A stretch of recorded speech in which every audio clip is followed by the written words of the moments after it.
नमस्कार, मैं हूं सुरेश चौहान की और आप देख रहे हैं बिंदास बोल। बिंदास में हम आपके सामने आज मुद्दा लेके आए हैं। आज कृष्ण जन्माष्टमी के इस पावन पर्व पर हम आज आपको पूछ रहे सवाल कि क्या हम अवतारों की प्रतीक्षा करेंगे या फिर हम उस अवतारों से प्रेरणा लेके पुरुषार्थ करेंगे। क्यों नहीं हम ईश्वर के संदेशों को सही तरीके से समझते हैं और क्यों हम केवल बहाने बनाकर अवतारों की प्रतीक्षा करते हैं। भगवान श्री कृष्ण एक ऐसे अवतार हिंदुस्तान में माने जाते हैं जो पूर्ण पुरुष कहलाते हैं। कितने अवतार हुए लेकिन उनमें भगवान श्री कृष्ण को पूर्ण पुरुष कहा जाता है, लेकिन हम केवल उनके उस बाल रूप की ही पूजा करते हैं। आज हिंदुस्तान की जो जरूरतें हैं उसके आधार पर मैं तो यही कहूंगा कि सुदर्शनधारी श्री कृष्ण की पूजा करने की जरूरत है। आइए आज के बिंदास में इसी पर चर्चा करते हैं। पहले मुद्दा,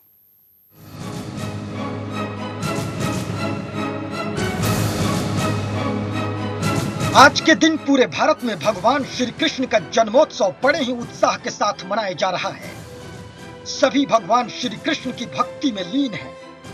भगवान ने स्वयं अवतार लेकर कंस जैसे पापियों का नाश कर उग्रसेन को मथुरा का राजा बनाया।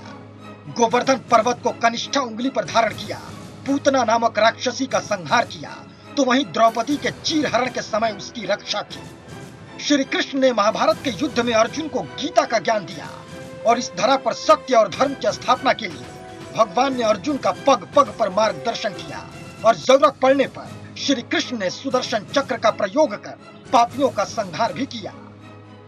भगवान श्री कृष्ण लीलाधर पुकारे जाते हैं। श्री कृष्ण ने हर लीला के जरिए अधर्म को सहन करने की आदत से सभी के दबे और सोए आत्मविश्वास और पराक्रम को जगाया। भगवान होकर भी श्री कृष्ण का सांसारिक जीव के रूप में लीलाएं करने के पीछे मकसद उन आदर्शों को स्थापित करना ही था जिनको साधारण इंसान देख, समझ और अपना कर खुद की शक्तियों को पहचाने और जिंदगी को सही दिशा और सोच के साथ सफल बनाए। आज समाज में जिस तरह से पाप अत्याचार बढ़ते जा रहे हैं, स्त्रियों के साथ होने वाले दुर्व्यवहार बढ़ रहे हैं, आए दिन हमें बलात्कार की घटनाओं से दो चार होना पड़ता है। जिधर देखो वहीं भ्रष्टाचार की अग्नि जल रही है। तो क्या आज हम केवल हाथ पर हाथ धरे बैठे रहें या फिर भगवान श्री कृष्ण के चरित्र से प्रेरणा लेकर खुद देश की रक्षा के लिए आगे आएंगे? आज जिस तरह से समाज में ओवैसी जैसे कंस मौजूद हैं और देश को तोड़ने की बात करते हैं, देश की जनता को भड़काने का काम करते हैं, ऐसे कंसों का नाश करने के लिए क्या हम केवल इंतजार करेंगे कि कब ईश्वर अवतरित होंगे और देश को इन कंसों से छुटकारा दिलाएंगे? क्या हमें ही कोई ठोस कदम उठाने की जरूरत नहीं है? क्या आज हमारे देश को श्री कृष्ण के सुदर्शन की जरूरत नहीं है जिससे देश के कंसों का विनाश किया जा सके? आज हमें खुद यह फैसला करना है कि हमें भगवान श्री कृष्ण के किस रूप की पूजा करनी है। हमें बांसुरीधारी भगवान श्री कृष्ण की पूजा करनी है या फिर कंस का नाश करने वाले, अर्जुन को युद्ध में गीता का पाठ पढ़ाने वाले सुदर्शनधारी भगवान कृष्ण की जरूरत है। एक सवाल ये भी है कि कुछ इतिहासकारों ने भगवान के केवल एक ही रूप का बखान किया और वो तोड़ मरोड़ कर पेश किया गया, लेकिन हमें भगवान के उन गुणों को समझने की जरूरत है और उससे प्रेरणा लेने की जरूरत है।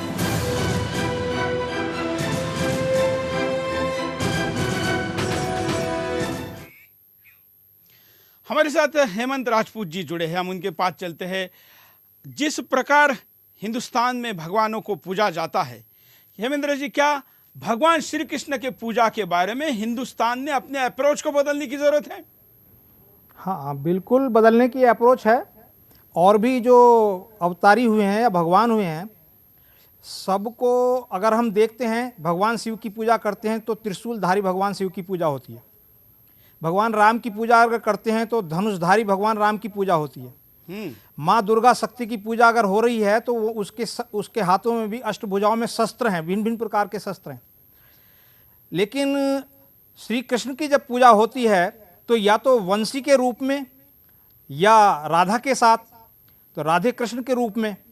लेकिन चक्रधारी शस्त्र धारण करते हुए श्री कृष्ण की पूजा, यह आज के समय में उसकी प्रासंगिकता सार्थक सिद्ध होने वाली है। उसके पीछे कारण क्या? जब इतने महापुरुष, इतने भगवान हमारे अवतारी पुरुष हुए हैं, उन्होंने शस्त्र से अपने धर्म की रक्षा की है। तो भगवान श्री कृष्ण तो जितने भी अवतार हुए हैं उन सभी अवतारों में सर्वश्रेष्ठ माने गए हैं। जिस प्रकार से 28 व्यास हुए हैं, 28 व्यासों में महाभारत के रचयिता महर्षि कृष्ण द्वैपायन वेद व्यास को सर्वश्रेष्ठ त्रिकाल दृष्टा माना गया है, वैसे ही सभी अवतारों में श्री कृष्ण को भी सर्वश्रेष्ठ माना गया है, त्रिकाल दृष्टा माना गया है। उनको सब प्रकार का ज्ञान था, 64 कलाओं का उनको ज्ञान था, सारे शस्त्र वो चलाना जानते थे और सारे शस्त्रों का निवारण करना भी उनको आता था। तो ऐसे शस्त्रधारी श्री कृष्ण को शस्त्र के रूप में पूजा करना, ये आज की समय में बहुत अनिवार्यता है इसकी। लेकिन ऐसा नहीं हो रहा है। कई लोग ऐसा भ्रम फैला रहे हैं कि घर में महाभारत का वो चित्र मत रखो जिसमें भगवान श्री कृष्ण है और अर्जुन को युद्ध का मार्गदर्शन करे। वो ये तर्क देते हैं कि इसमें घर में विवाद होता है। मैं इसको विदेशी षड्यंत्र मानता हूं कि इस देश के शौर्य को, याद को भुलाने का ये तरीका है कि लोगों को दुनिया के सबसे बड़े महायुद्ध में जो धर्म की और सत्य की विजय हुई थी उससे दूर किया जाए। बिल्कुल यही सत्य है जो हमारे इतिहास को तोड़ मरोड़ कर पेश करना चाहते थे। हमारे इस समाज को अपनी संस्कृति से पथभ्रष्ट करना चाहते थे। उन लोगों की पूरी रणनीति थी। भाई ये काम अंग्रेजों ने किया तो अंग्रेजों के बाद उनके अनुयायी साम्यवादियों ने किया, सारे इतिहास के अंदर इस प्रकार की बदल की। तो श्री कृष्ण का जो रूप सामने आना चाहिए था वो रूप सामने नहीं आया। और महाभारत को ये कह करके कि महाभारत एक काल्पनिक है, कथाओं पर आधारित है, ये कोई सत्यता पर आधारित नहीं है, इस प्रकार का प्रचार प्रसार किया गया। और महाभारत सत्य सिद्ध हो चुका है। और यदि महाभारत समाज पढ़ेगा तो उस जैसी वीरता, उस जैसे संघर्ष करने की प्रवृत्ति इस समाज के अंदर आएगी। तो उस प्रवृत्ति से हटाना समाज को, इसलिए ये रणनीति के तहत अंग्रेजों ने कहा कि महाभारत को घर के अंदर रखना माने महाभारत ही घर के अंदर होगा तो लड़ाई झगड़े होंगे, इसलिए महाभारत से समाज को विमुख किया गया। और महाभारत और श्री कृष्ण एक दूसरे के पूरक हैं। बिना श्री कृष्ण के महाभारत पूरा नहीं होता, क्योंकि महाभारत और श्री कृष्ण का जन्म से लेकर के और श्री कृष्ण के मृत्यु तक का जो कालखंड है वो पूरा का पूरा महाभारत कालखंड है। श्री कृष्ण का जन्म ईसा पूर्व 3228 में हुआ और उनका देहावसान जो हुआ 3102 में ईसा पूर्व में हुआ। 3102 ईसा पूर्व में कलयुग प्रारंभ होता है। तो ये 126 वर्ष का जो कालखंड है श्री कृष्ण के जीवन का, यही कालखंड महाभारत का कालखंड है। पूरा महाभारत कालखंड श्री कृष्ण के जीवन के इर्द गिर्द ही घूमता है। तो ये सोची समझी एक चाल थी, रणनीति थी अंग्रेजों की, और जिसको पुष्ट किया बाद के इस कालखंड में साम्यवादियों ने कि महाभारत को रखना, और ये काल्पनिक ग्रंथ है, इसको रखना माने अपने घर के अंदर झगड़े लाना है। तो ऐसी हमारे समाज के अंदर चलन पैदा कर दी गई। का फायदा उठाकर कुछ वास्तु वाले भी आजकल लोगों को कहते हैं, ऐसे लोगों को धर्म के खिलाफ चल रही षड्यंत्र से ज्ञान लेना चाहिए, समझ लेनी चाहिए, और उन्होंने इस षड्यंत्र से अपने आप को दूर करना चाहिए। हमारे साथ कई कॉलर जुड़े हुए, आप भी स्क्रीन पर चल रहे नंबरों पर कॉल कर सकते हैं, अपनी बात को रख सकते हैं। आप हमको वीडियो कॉल भी कर सकते हैं, उसके लिए स्काइप का आईडी हमारा चल रहा है। और यही डिबेट जो हम कर रहे हैं, चर्चा कर रहे हैं, बिंदास बोल जो चल रहा है, ये सोशल मीडिया पर भी इसी मुद्दे को लेकर आप बहस कर सकते हैं। कॉलर के पास चलते हैं। जय हिंद। जी जय हिंद। ये जयपुर से दीपक शर्मा बोल रहा हूँ। मेरा सिर्फ इतना ही कहना है कि भगवान कृष्ण को केवल और केवल एक गौ पालक के रूप में ध्यान रखना चाहिए। आजकल मंदिरों में 56 लोग झांकियां तो बहुत लगती हैं, लेकिन गौ माता की बिल्कुल भी कदर नहीं हो रही। उनको कचरा खाना पड़ता है। आज जन्म दिवस के दिन भी भगवान कृष्ण के सुबह हम चारा देने गए तो वहाँ पे गाय कचरे के पात्र के पास मिलती है। हिंदुस्तान में गायों की कदर हो। और जो आप ओवैसी की बात करते हैं, ओवैसी जैसे लोग जो ये गौ मांस खाते हैं, इन लोगों का भी बहिष्कार हो हिंदुस्तान से। और धन्यवाद। मंदिर में अगर भगवान के विभिन्न प्रकार की रूपों की पूजा होनी चाहिए। मैं इनके बात से सहमत हूं कि उनके गौ रक्षक वाली इमेज की भी पूजा होनी चाहिए। मैं आज इस कृष्ण जन्माष्टमी पर मैंने अपने घर में भी कपिला गाय लाई है, यहाँ नोएडा में रखी है। फोटो थोड़ी देर में कंट्रोल रूम दिखाएगा। ये इसलिए मैं कहना चाह रहा हूं कि आपको कहने के पहले मैं खुद अपने जीवन में इसको लागू कर रहा हूं कि आप अपने घर में गाय माता को जरूर रखें। ये भगवान श्री कृष्ण की सबसे बड़ी पूजा होगी।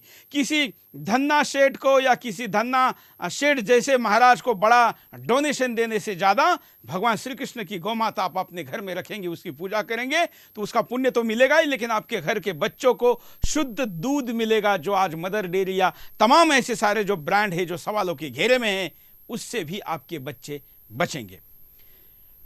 हेमेंद्र जी के पास चलते। हेमेंद्र जी, ये भी एक जरूरी रूप है गौ रक्षक वाला।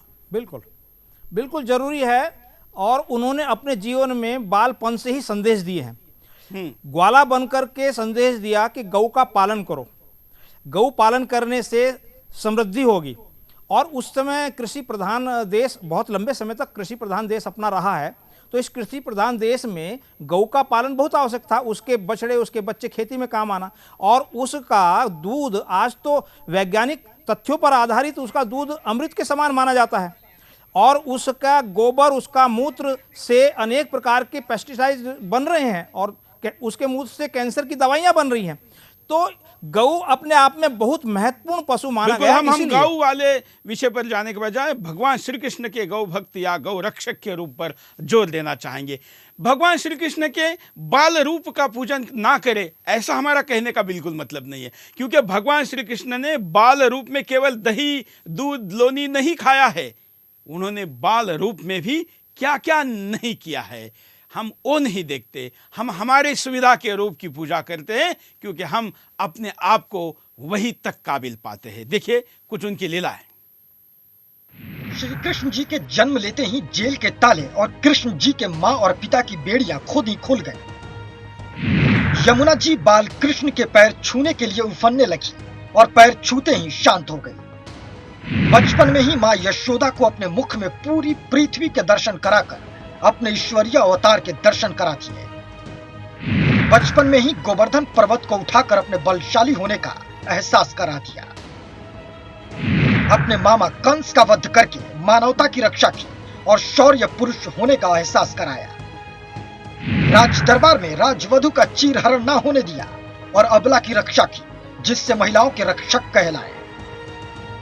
अर्जुन को भागवत गीता का उपदेश दिया, जिससे अर्जुन ने युद्ध में दुष्ट दुर्योधन का अंत किया। महाभारत के युद्ध में श्री कृष्ण ने बिना हथियार उठाए युद्ध को अपने पक्ष में कर लिया। दोस्ती का आदर्श उदाहरण श्री कृष्ण और सुदामा की दोस्ती रही है। मैं दोष नहीं दे रहा हूं, लेकिन ये शायद अनजाने में भी क्यों ना हो, लेकिन कुछ कथावाचकों से ये हो रहा है कि वो श्री कृष्ण भगवान के जीवन के उन प्रसंगों को ज्यादा बता रहे हैं जिन प्रसंगों को आज हिंदुस्तान की जरूरत शायद नहीं है। आज जरूरत है उनके शौर्य की, आज जरूरत है उनके युद्ध नीति की, आज जरूरत है धर्म की सही व्याख्या करने की। अपना कौन, पराया कौन, धर्म के आधार पर चलने वाला अपना कौन, और पराया होता हुआ भी अगर धर्म के रास्ते पर है तो हमारा कैसे है। ये जो सूत्र बताया है, इसकी आज हिंदुस्तान को आवश्यकता है। और इसलिए मैं इस देश के तमाम कथावाचकों को आह्वान करता हूं, एक धर्म सेवक होने के नाते, कि अगले कुछ सालों तक हिंदुस्तान को भगवान श्री कृष्ण के इस रूप का दर्शन करवाइए, हिंदुस्तान में सामर्थ्य लाइए। कॉलर के पास चलते हैं। जय हिंद, बोलिए। हेलो, क्या कहना है आपको? हाँ सर, नरेश शर्मा बोल रहा था सायोबाग से। बोलिए। ये जो आपने दिखाया कि धर्म का, जो श्री कृष्ण जी ने धर्म की स्थापना के लिए शस्त्र उठाया था, तो आज जो इतना अधर्म फैल रहा है और हिंदू तो खतरे में आ रहा है, तो इसके लिए तो फिर से श्री कृष्ण के अवतार की इंतजार ना करके हम सभी को उनकी प्रेरणा से शस्त्र उठाना ही पड़ेगा सर। धन्यवाद। हिंदुस्तान में तो व्यवस्था आप कहेंगे कि शस्त्र उठाने की नहीं है, लेकिन क्या शस्त्र उठाने के तरीके नहीं बदले हैं? क्या हम उससे उस शस्त्र को किस अर्थ में ले रहे हैं?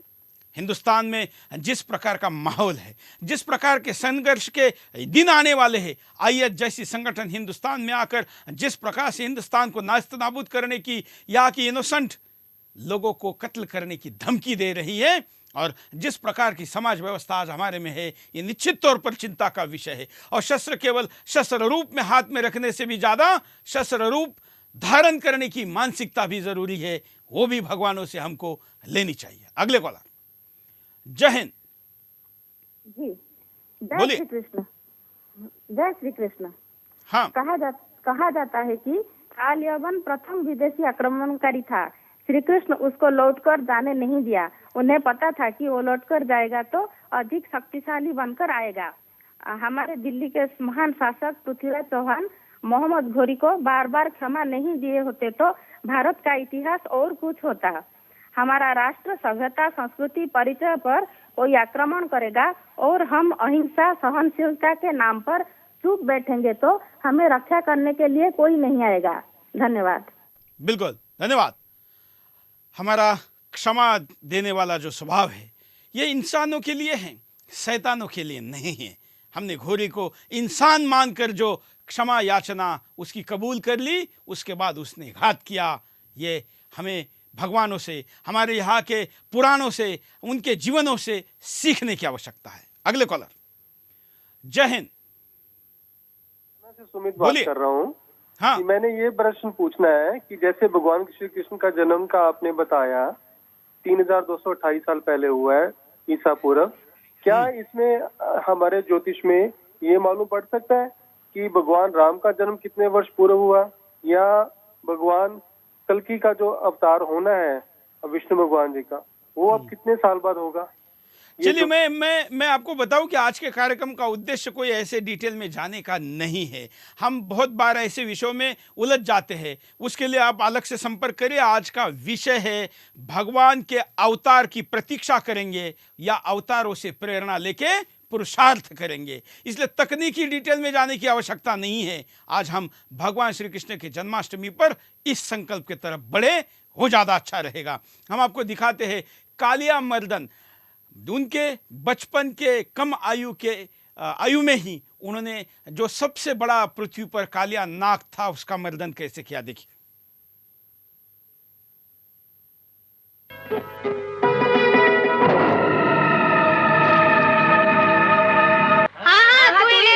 तू नहीं फेंकी थी, तू ही लेके आ। अच्छी बात है, मैं लेकर आता हूँ।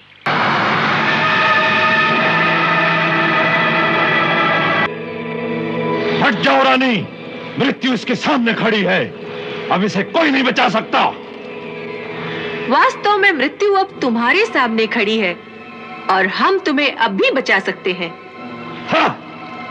मूर्ख सर्प, तुम्हारी पत्नी सचमुच पतिव्रता है। उसके हृदय में जो ममता का पवित्र स्रोत हमने देखा है, उसी ने अब तक तुम्हारे प्राणों की रक्षा की है। उसी के कारण मैंने उसे मैया भी कहा है। सच्चे हृदय से हमारी शरण में आ जाओ, हमारी करुणा का द्वार सर्वदा खुला रहता है। बहुत हो गया, अब तेरी अंतिम घड़ी आ गई है।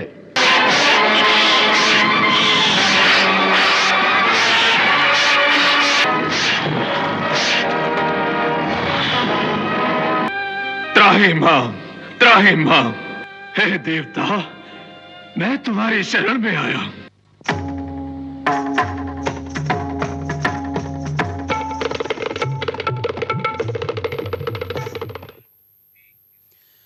क्या इस बाल रूप में भी उन्होंने जो लीलाएं की थी, पुतना का जो दूध के नाम पर विष पिलाने आई थी, उसका भी अंत किया था। आज हिंदुस्तान में सेवा के नाम पर धर्मांतरण करने आने वाली पुतनाओं को हम नहीं पहचानते हैं।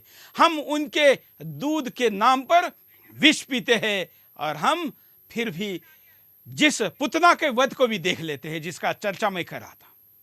मैं गोकुल में जाओ और वहां नंद के घर में एक नवजात बालक है। अब तुम्हें उसकी हत्या करके मेरी चिंता का अंत करना है। ये नन्हा सा बालक कोई साधारण बालक नहीं है पूतना। यदि मेरा अनुमान सत्य है तो वो स्वयं विष्णु ही है। देवी, आप कौन हैं? कहां से पधारी हैं? और यहाँ आने का क्या प्रयोजन है? मैं आपकी क्या सेवा कर सकती हूँ? नंदरानी, मेरा प्रयोजन तो केवल आपके लल्ला के दर्शन करना है। मैं मथुरा की रहने वाली हूँ। मेरे पति एक श्रेष्ठ विद्वान और परम सिद्ध ब्राह्मण है, इसीलिए मैं तेरे द्वार पर आई हूँ। मेरे तपस्वी पति की सहायता और कृपा से मुझे 2 सिद्धियां प्राप्त हैं। इनमें से एक तो ये है कि मेरा आशीर्वाद कभी निष्फल नहीं हो सकता। ला, इसे मेरी गोद में दे दे, मैं इसे लंबी आयु का वरदान दे दूंगी। मैंने कहा था ना कि मुझे 2 सिद्धियां प्राप्त है। उनमें से दूसरी ये है कि मेरे स्तनों से निरंतर अमृत रस झरता रहता है, जिसके पीने से तेरा पुत्र अमर हो जाएगा।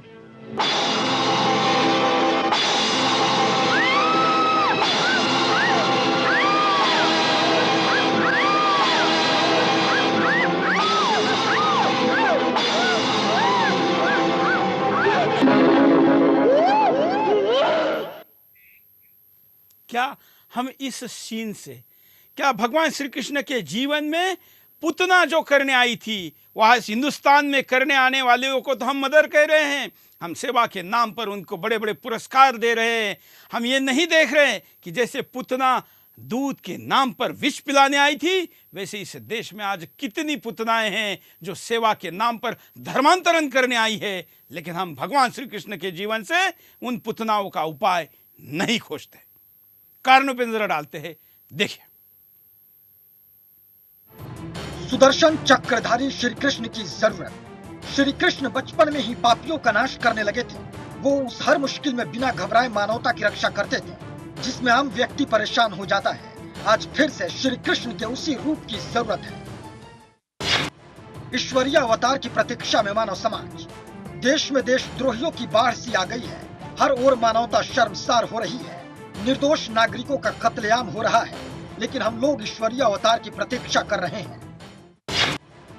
श्री कृष्ण लीलाओं का अलग रूप दिखाया जाता। कुछ षड्यंत्रकारी इतिहासकारों ने कृष्ण जी को गाय चराने वाला और बांसुरी वादक रूप का ही बखान किया। वो ये कभी नहीं बताते कैसे बचपन से कृष्ण जी राक्षसों का नाश करते चले आए हैं। योद्धा श्री कृष्ण के रूप को ना जानना। कैसे श्री कृष्ण ने कंस का वध किया, गोवर्धन पर्वत को क्यों उठाया, क्यों पूतना का वध किया, कैसे महाभारत युद्ध में सच की विजय कराई, लेकिन हमें तो सिर्फ कन्हैया कन्हैया ही बताया गया। महान महापुरुष की बजाय माखन चोर पर जोर। अर्जुन को गीता का उपदेश देकर पापियों से समाज की रक्षा कराई। हर प्रकार की विपत्तियों को सहन करते हुए मानवता की रक्षा की। एक सच्चे दोस्त और महान राजा साबित हुए, लेकिन हमें सिर्फ माखन चोर ही पढ़ाया जाता है। मैं आपको फिर कहता हूं कि इन रूपों के हम विरोधी नहीं है, ये उनके जीवन की सत्यता है। लेकिन क्या हम अपने जीवन में, जैसे स्कूल में जाते हैं तो पहले 0, 1, 2, 3 पढ़ते हैं, 100 तक पढ़ते हैं, उसके बाद तो हम मैथमेटिक्स पढ़ना शुरू कर देते हैं, गणित पढ़ते हैं। जैसे हम स्कूल में जाते हैं तो अबकड़ पढ़ते हैं, अंग्रेजी पढ़ना है तो ABCD पढ़ते हैं। क्या हम आयु के 10 साल में, 25 साल में, 50 साल में भी ABCD पढ़ते हैं? नहीं। उसके बाद हम वाक्य बनाते हैं, गणित को खोलते हैं, उसके बाद हम प्रबंध लिखते हैं। क्या हम भगवान श्री कृष्ण के जीवन की भक्ति करते हुए अपने आयु के बढ़ते आयु क्रम के साथ भगवान के शौर्य के बढ़ते आयु की तरफ हम अपने आप को लेके जा रहे हैं? नहीं लेके जा रहे हैं। या हमारे सामने इन विकल्पों को जानबूझकर हटाया गया क्योंकि हम शौर्यवान नहीं रहे। अगले कॉलर के पास चलते हैं। जय हिंद। हेलो। बोलिए। हाँ हाँ, मैं अरुणेश मिश्रा बोल रहा हूँ कानपुर से, सहायक प्रबंधक बड़ौदा यूपी ग्रामीण बैंक कानपुर। हाँ बोलिए।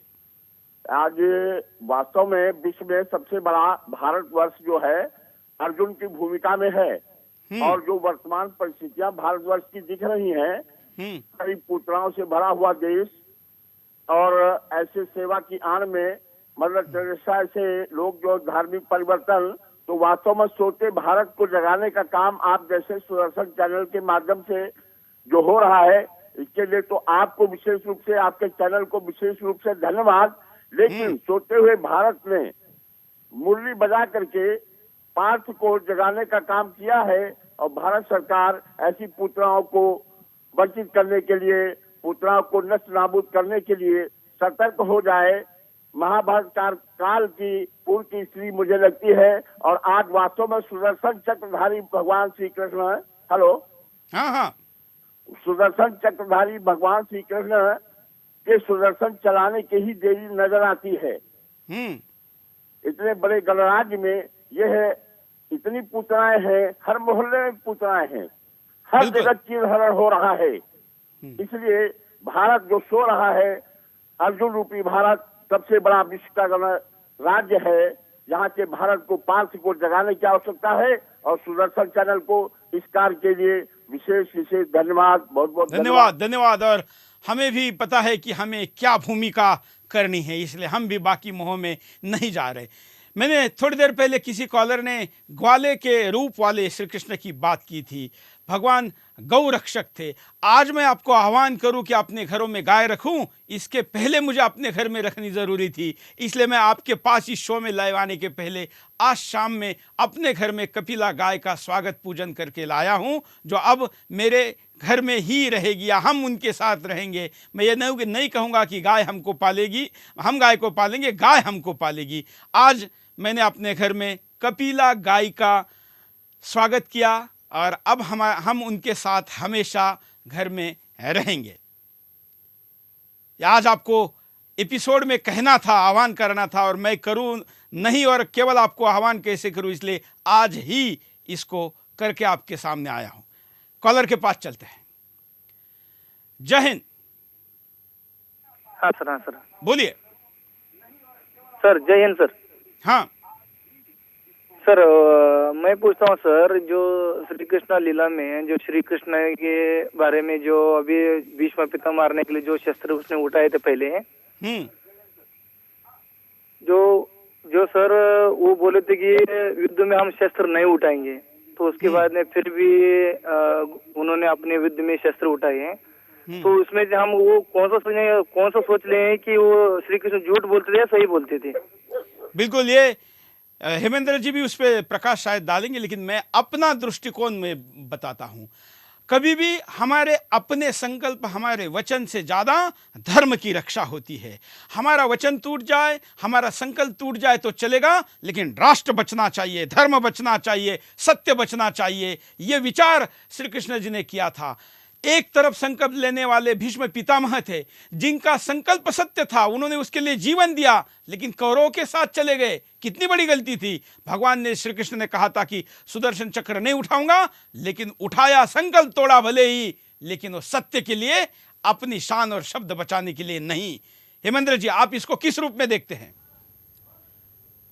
राष्ट्र धर्म सर्वोपरि श्री कृष्ण के जीवन की सबसे बड़ी महत्ता रही है।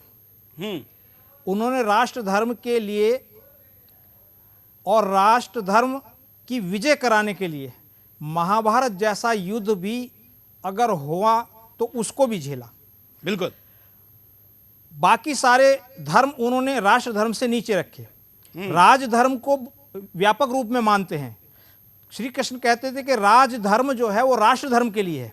राजनीति किसके लिए? राष्ट्र के लिए है, राष्ट्र की रक्षा के लिए, उस राष्ट्र धर्म का संरक्षण करने के लिए। इसीलिए उन्होंने जो उपदेश दिया कुरुक्षेत्र के मैदान में अर्जुन को, वो भी धर्म और अधर्म के बीच का दिया कि यह जो महायुद्ध हो रहा है ये धर्म और अधर्म के मध्य में हो रहा है। किस प्रकार की राजनीतिक व्यवस्था भारत के अंदर स्थापित हो? क्या दुर्योधन जैसी राज व्यवस्था स्थापित हो, जिसने वन घोष करते समय में गंधर्व कन्याओं को छेड़ा और उनके साथ बलात्कार करने की कोशिश की? क्या इस प्रकार का चाहिए? ऐसे शासक चाहिए? ऐसे शासक चाहिए जो अपनी भरी सभा के अंदर नारी का अपमान करें? ऐसे शासक चाहिए जो गायों को चुरा लेते हों? तो किस प्रकार के शासक आज व्यवस्था में चाहिए? तो उसको ध्यान करते हुए कि एक तरफ कौरव पक्ष जो अधर्म का प्रतीक है और धर्म की स्थापना करने के लिए, माने राष्ट्र धर्म को मजबूत बनाए रखने के लिए ये युद्ध हो रहा है, तो युद्ध करेंगे। और वो युद्ध कराया और उसमें विजय श्री कृष्ण की हुई, माने धर्म के अनुयायियों की हुई। और बड़ा स्पष्ट कहा गया है, जब संधि वार्ता में श्री कृष्ण जी अंतिम समय में गए हैं कौरव पक्ष की तरफ, हालांकि दुर्योधन बहुत विचल था और कहता था कि मैं उसको श्री कृष्ण को जो ग्वाले के रूप में आ रहा है उसको गिरफ्तार कर लूंगा, बंदी बना लूंगा। और युधिष्ठिर भी संशय में थे कि कहीं ऐसा ना हो जाए। दोबारा आता हूं, हमको जरा टाइमिंग का बंधन के कारण यहां पर ब्रेक लेना पड़ रहा है। रुकते एक छोटे से ब्रेक के बाद दोबारा आएंगे बिंदास।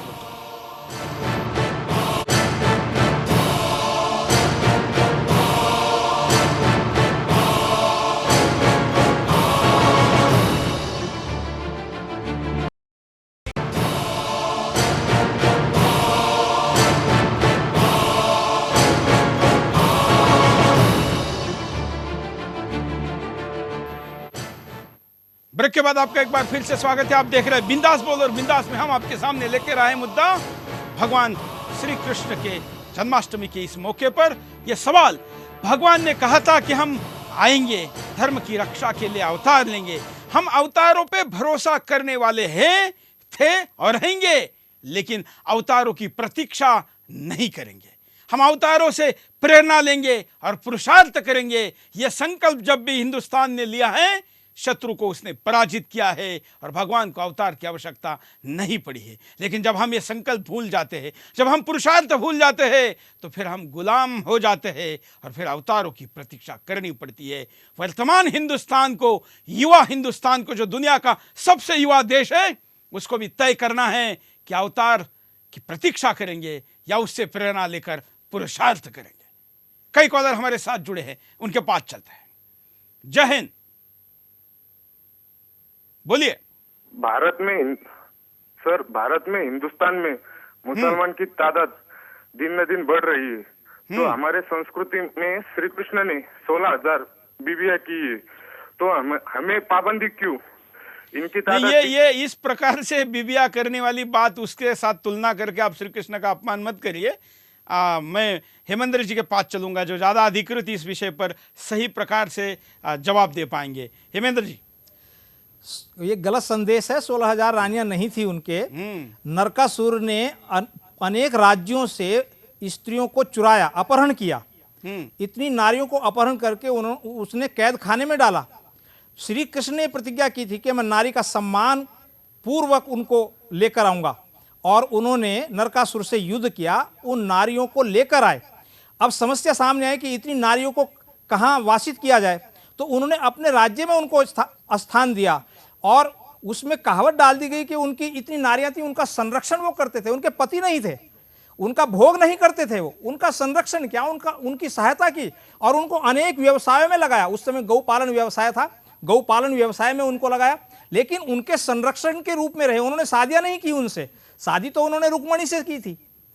तो ये संदेश जो जाता है, ये गलत मिथ्या संदेश है। बिल्कुल बिल्कुल, और ये संदेश है जो हिंदुस्तान को गुमराह कर रहा है।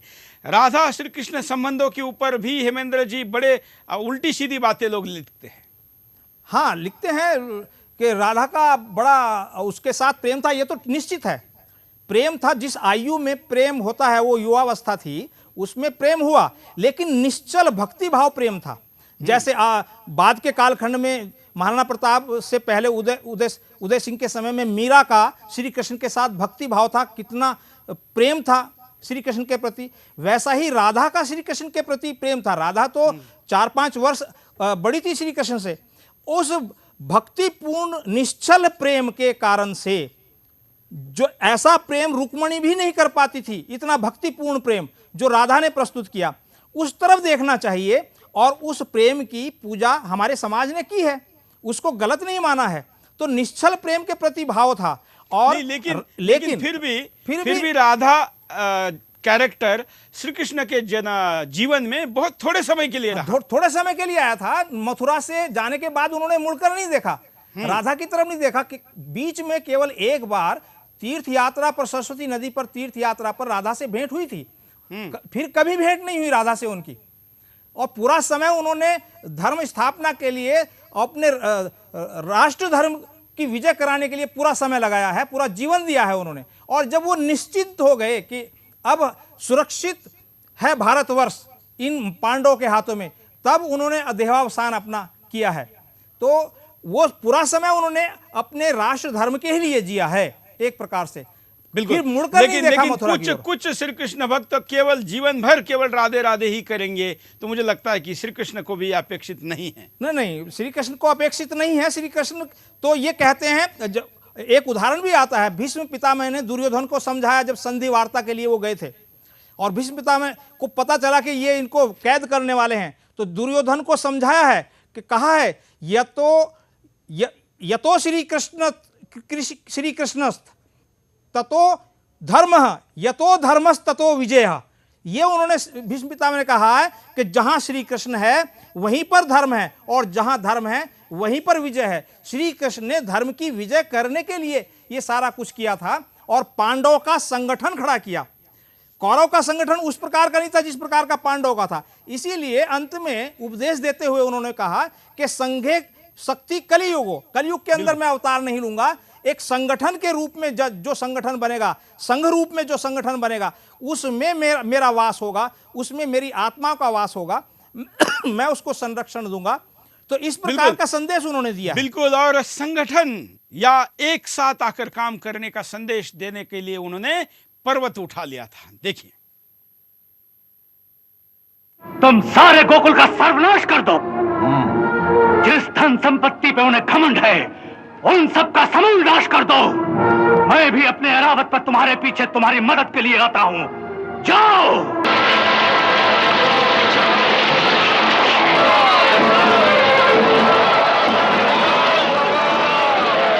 तो इंद्र स्वयं वध से लेकर आ गया है। अब तो गोकुल वासियों की रक्षा करनी पड़ेगी।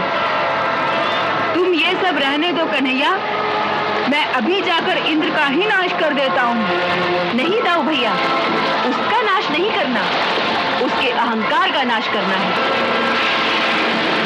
हे गोवर्धन देवता, हमने आपकी पूजा की थी, इसलिए वो अभिमानी इंद्र हम पर कुपित हो गया है। वो हमारे सारे नगरों के साथ सारे गोकुल वासियों को भी एक साथ डुबो देना चाहता है। अब इस समय हम आपको छत्र बनाकर सारे गोकुल वासियों को आपके नीचे सुरक्षित करना चाहते हैं।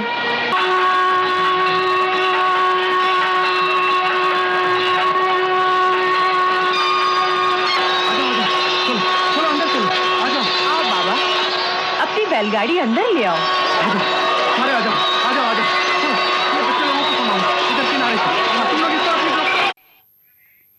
ये संगठन का संदेश देने वाली घटना है। सबको उंगली लगाकर हम भी आपके साथ हैं, हम सब मिलकर पर्वत भी उठा सकते हैं। यह सीख इस घटना से हमको लेनी होगी। कॉलर के पास चलता है। जय हिंद। बोलिए। हेलो। हाँ, हेलो, बोलिए। हाँ सर, जय श्री कृष्ण। मैं राजीव बोल रहा हूँ। सर, कृष्ण भगवान का आज जो जन्म मैं संदेश देना चाहता हूँ, लोगों से आग्रह करना चाहता हूँ कि मथुरा जाएं तो वहाँ पे गंदगी ना मचाएं। वहाँ पे कोशिश करें कि लोग सफाई और परंपरा का पूरा ध्यान रखें, गंदगी का। बिल्कुल, धन्यवाद। अगले कॉलर के पास चलते हैं। जय हिंद। बोलिए। जय श्री राम सर। हाँ सर, जैसा आपका आज का मुद्दा है कि ईश्वरीय अवतार की प्रतीक्षा करेंगे, तो ऐसा ईश्वरीय अवतार के लिए भी प्लेटफॉर्म चाहिए। देवकी, वासुदेव जी और देवकी जैसी अगर माता पिता होंगे तभी तो भगवान का अवतार होगा। इसलिए हम भगवान तो बन नहीं सकते, लेकिन ये प्रतीक्षा तो कर सकते हैं कि अपने ऐसा तो उनके जैसा बनने का प्रयास कर सकते हैं। बिल्कुल, केवल प्रतीक्षा ना करें। मैं फिर कहता हूं कि अवतारों पर विश्वास करने वाला ये समाज है, लेकिन हम प्रतीक्षा कर कर बैठेंगे तो फिर औरंगजेब या कंसों को हम बढ़ने देंगे। हम शिवाजी बनकर उनका विरोध करें। छत्रपति शिवाजी महाराज ने अगर कहा होता कि औरंगजेब और मुगलों का अत्याचार इतना बड़ा है तो मैं प्रतीक्षा करूं, भगवान की प्रार्थना करूं कि भगवान आ जाओ, हमको बचाओ, तो छत्रपति शिवाजी महाराज का शौर्य सामने नहीं आता, हिंदवी स्वराज्य स्थापन नहीं होता, दुष्ट औरंगजेब नहीं मरता। उन्होंने भगवान के अंश जो हम सब में है, ऐसा हम मानते हैं, उसको जगाया जो आप और हम सब जगा सकते हैं। और हमने सबने मिलकर अगर वो जगाया तो हम ऐसे दुष्ट कंसों का, जो कि आज बड़ी संख्या में है, तब तो एक थे लेकिन आज बहुत बड़ी संख्या में है, उनका अंत कर पाएंगे। कॉलर के पास चलते हैं। जय हिंद। बोलिए, क्या कहना है आपको? हाँ जी, ऐसा था, रावण ने ये चाहा था कि अग्नि में से धुआं निकाल दें, तो प्रेम के अंदर वासना का अंश रहता है। राधा ही ऐसी प्रेमिका थी जिनमें वासना का अंश नहीं था, इसीलिए वो महान थी। आज तक ऐसा कोई उदाहरण नहीं रहा है। इसलिए श्री कृष्ण और राधा का जो संबंध है वो बहुत अलग है। और आज जो देश को बर्बाद कर रही है वो एक राधे माँ है, राधा कभी माँ नहीं कहलाई। ये मैं कहना चाहता हूँ। धन्यवाद। हेमेंद्र जी, ये राधा जी विषय पर एक और बात कर लेते। पिछले दिनों एक गाना आया था कि अगर आप करे तो लीला और हम करे तो कैरेक्टर ढीला।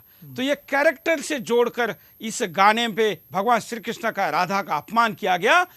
उसका सत्य ना बताने वाले ज्यादा सामने आए और उसका असत्य लोगों पर हावी हो गया। हाँ बिल्कुल असत्य हावी हुआ है। लोगों को याद रखना चाहिए, गीत भी गाया जाता है, निज वैभव को निज गौरव को क्यों हिंदू बहादुर भूल गए, उपदेश दिए जो गीता में क्यों सुनना सुनाना भूल गए, बंसी का बजाना याद रहा क्यों चक्र चलाना भूल गए। तो ये बात ध्यान में रखना चाहिए। हमारे इतने बड़े राष्ट्र ये गीत में अगर आगे की भी कुछ लाइनें आपको याद है तो,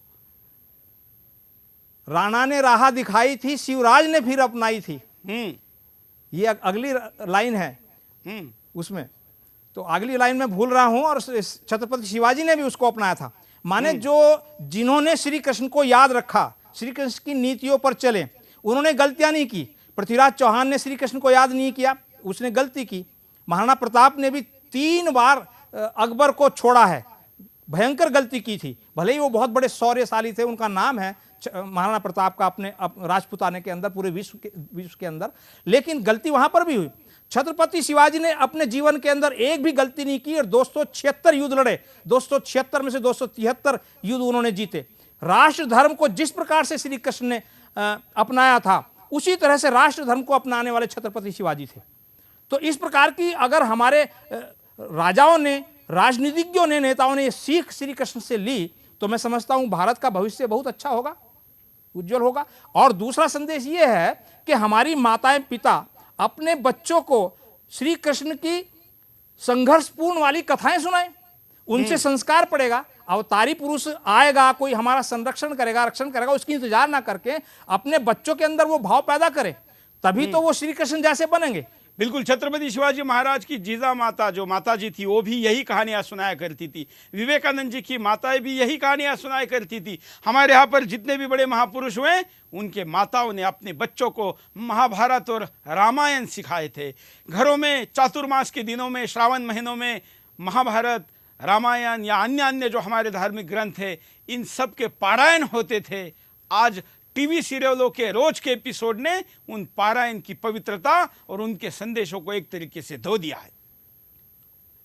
अगले कॉलर के पास चलते हैं। जय हिंद।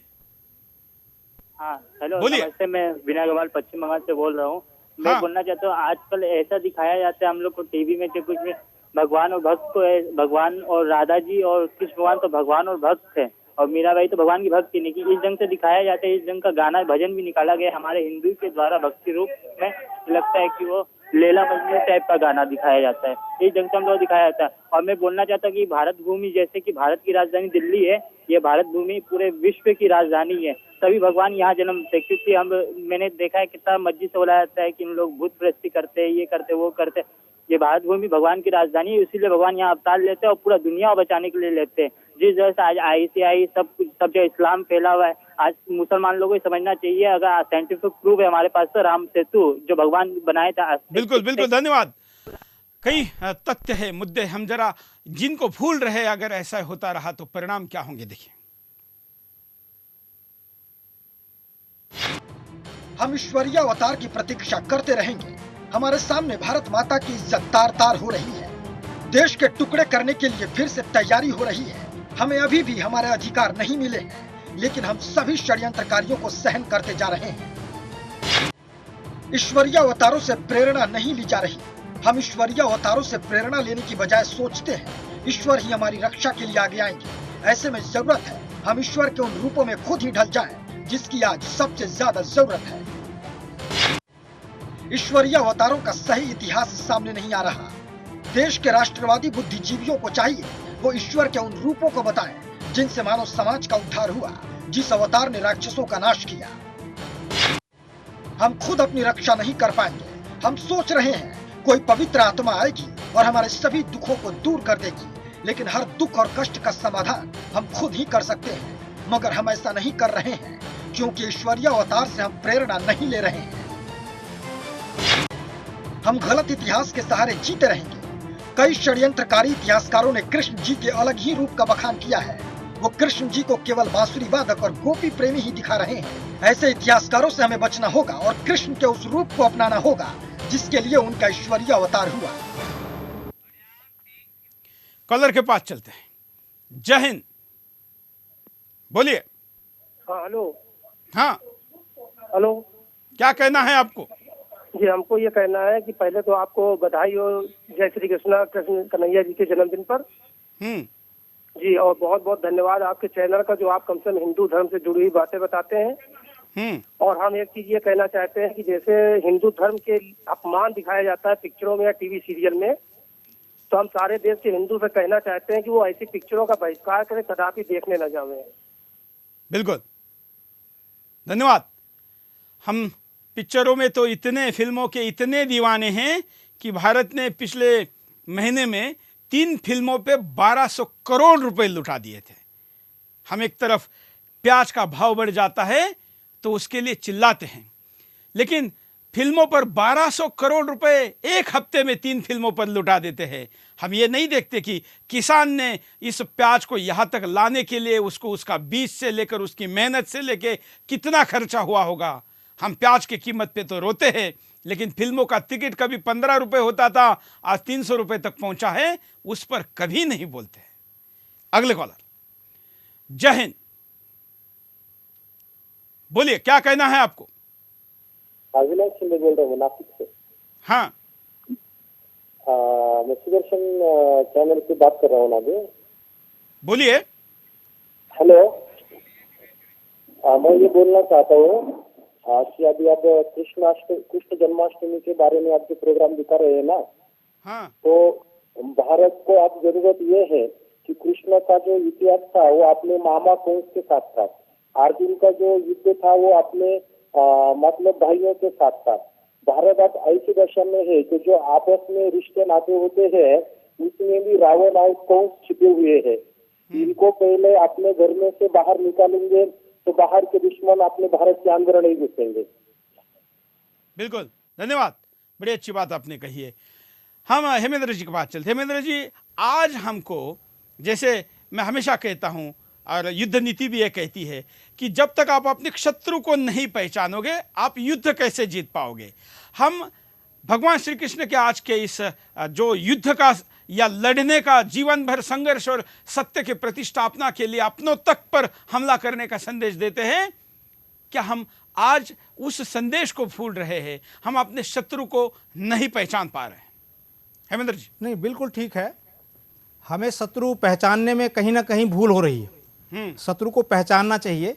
जिस प्रकार से श्री कृष्ण ने अपने जीवन के अंदर पहले से ही पहचान कर लेते थे कि ये अपना शत्रु माने पूरे राष्ट्र का शत्रु है, तो यही अपना शत्रु है, और उसको देख करके वो अपनी फिर प्रतिक्रिया करते थे और उसका फिर समापन करके उद्धार करते थे। तो वैसा ही सीख अपने को लेनी है। लेकिन आज का समय लोकतंत्र का समय है। लोकतंत्र में सबसे बड़ा शस्त्र अपने पास है मत देने का अधिकार, संविधान ने हमको दिया है। और मत देने का अधिकार जो है यही एक प्रकार का आधुनिक काल का लोकतंत्र का शस्त्र है। जब इस शस्त्र को उपयोग करने का समय आता है जनता के पास, तब वो भूल जाती है। उसको ध्यान में नहीं रहता कि कौन राष्ट्र धर्म को अपनाने वाले लोग हैं, कौन राष्ट्र की विजय कराने वाले लोग हैं, किसने राष्ट्र का उद्धार करना है। और हम जातिवादी और अपने निकटस्थ जो लोग हैं उनकी ही राजनीति में उलझ कर रह जाते हैं। उस धर्म की विजय कराने के लिए हम प्रेरित नहीं हो पाते और मत देते समय हमारे हाथ विचलित हो जाते हैं, भटक जाते हैं। तो हमारे पास लोकतंत्र में जो मत देने का चक्र है उसको ठीक जगह पर, ठीक समय पर उपयोग यदि हमारे समाज ने किया तो निसंदेह हमारा जो भारतवर्ष है फिर से वह वैभव प्राप्त कर सकता है। अन्यथा हर 5 साल के बाद वही भूल समाज करेगा तो उसको उसके परिणाम उसी प्रकार से भोगने पड़ेंगे और फिर 5 साल तक इंतजार करता रहेगा। तो ये भूल बराबर हमारा समाज करता चला रहा है और इस भूल का निराकरण यही है कि वो अपने शस्त्र का ठीक समय पर ठीक उपयोग करना सीखे और श्री कृष्ण से इस जीवन का उदाहरण अपने जीवन के अंदर डाले। और यही मेरा आज के समय में कहना का संदेश है जनता को। बिल्कुल, हमारे साथ कई और कॉलर भी जुड़े हुए हैं। हमारे साथ आज सोशल मीडिया के भी कई मित्रों ने इस चर्चा में हिस्सा लिया है। इसको अगर आप देखना चाहते हैं तो आप हमारी वेबसाइट www.sudarshannews.com पर देख सकते हैं। आप हमारा सोशल मीडिया के हैंडल जो सुदर्शन न्यूज नाम से है उस पर भी देख सकते हैं। कॉलर के पास चलते हैं। जय हिंद। जी बोलिए। हेलो। हाँ जी सर, मैं झांसी से अभिषेक तिवारी बोल रहा हूँ। बोलिए। जी सर, आपको समस्त देशवासियों को जन्माष्टमी की हार्दिक शुभकामनाएं पहले। हेलो। और सर मैं ये कहना चाहता हूँ कि जो आप प्रोग्राम दिखा रहे हैं हिंदुओं लोगों के ऊपर, ये बहुत ही प्रशंसनीय कार्य कर रहे हैं आप। और उसके लिए आप थोड़ा एक कार्य और दिखा दीजिए कि जो लोग मीडिया वाले हैं या जो नाटक बनाते हैं, फिल्म बनाते हैं, उनके खिलाफ भी कोई ऐसा केस लगे जो भगवान के बारे में गलत दिखाते हैं, गलत इतिहास दिखाया जाता है नाटकों में, फिल्मों में। बिल्कुल। इसके लिए आज हमारा जो कानून का ढांचा है, जो हमारी कानून की व्यवस्था है, जो हमारा संविधान है, मैं तो उसको लाचार मानता हूं कि ये उन भगवानों के महानता का जो हनन करता है, जो उनका चरित्र हनन करता है, जो उनका अपमान करता है, इनको सजा नहीं दे पाता। ऐसा बनाना पड़ेगा, ऐसा सुधार करना पड़ेगा, ऐसा संविधान इस देश में लाना होगा, ऐसी व्यवस्था निर्माण करनी पड़ेगी। लेकिन आज वो नहीं है, ये सत्य है। हेमेंद्र जी की आखिरी प्रतिक्रिया लेने के लिए उनके पास चलते। हेमेंद्र जी, कार्यक्रम के अंतिमतः हम जिस विषय पर पूरी बात कर रहे हैं, इसको लेकर आप क्या संदेश देंगे? मैं ये संदेश दूंगा कि श्री कृष्ण का जो चक्रधारी स्वरूप है, समाज उसको मान्यता दे, उसकी पूजा करे। ठीक है, बहुत बड़ा समाज हमारा राधे कृष्ण के मंदिर में जाता है और वो एक बड़ी सोची समझी एक योजना है, उसके तहत है। मैं किसी की भावना पर या श्रद्धा पर कोई उसमें हस्तक्षेप नहीं करता। उस पे हमारा आप पे कोई संशय नहीं है। हाँ। लेकिन श्री कृष्ण ने जो संदेश दिया है अपने जीवन का, उसको अंगीकार करके उसको समरस करें अपने जीवन के अंदर। उनके जीवन के जो उदाहरण हैं, अपने धर्म की विजय कराने के, अपने राष्ट्र को सर्वोपरि मानने के, उसको स्वीकार करें, ना कि छोटी छोटी अपनी जातियों के आधार पर विचार रखें और उस सोच के आधार पर ही बटकर रहें। उनका सबसे बड़ा अंतिम समय का जो संदेश था, मैंने पहले भी कहा था, संघे शक्ति कलियुगो, संगठन में रहो। संगठन अगर रहेगा तभी आपको विजयश्री मिलेगी। बिल्कुल। चलिए, कार्यक्रम के आखिर में मैं इस देश के तमाम उन लोगों को आह्वान करना चाहूंगा जो रोज श्री कृष्ण जी का नाम लेते हैं, नाम लेने के लिए लोगों से भक्ति करवाते हैं। क्योंकि हम तो साल में एक बार कार्यक्रम करेंगे, कभी वहां दर्शन में जाएंगे, याद रखेंगे, यहां तक तो ठीक है। लेकिन जो रोज श्री कृष्ण इस देश को, दुनिया को समझाते हैं, मेरा उनसे उनके विद्वत्ता को, उनके श्रद्धा को, उनके मान्यता को विनम्र अभिवादन करते हुए मैं ये कहना चाहूंगा कि साधु संतों, हिंदुस्तान जिस समस्या में है, इस समस्या में उसको बचाना अगर है तो शौर्य जरूरी है। इस शौर्य के लिए भगवान श्री कृष्ण से बड़ा कोई रूप इस कलयुग में तो नहीं दिखता है। इसलिए आप अपनी सोच, अपनी श्रद्धा, अपनी वाणी, अपने विचार, इसके द्वारा सुदर्शनधारी श्री कृष्ण का विचार प्रसार लोगों के सामने करिए और अंगीकार करने के लिए उनको आह्वान करिए। हम आपके साथ रहेंगे। हम आशा करते हैं कि भारत माता की इस जरूरत को पूरा करने के लिए इस देश के तमाम कथावाचक साधु संत आगे आएंगे। आज के लिए इतना ही। जय हिंद।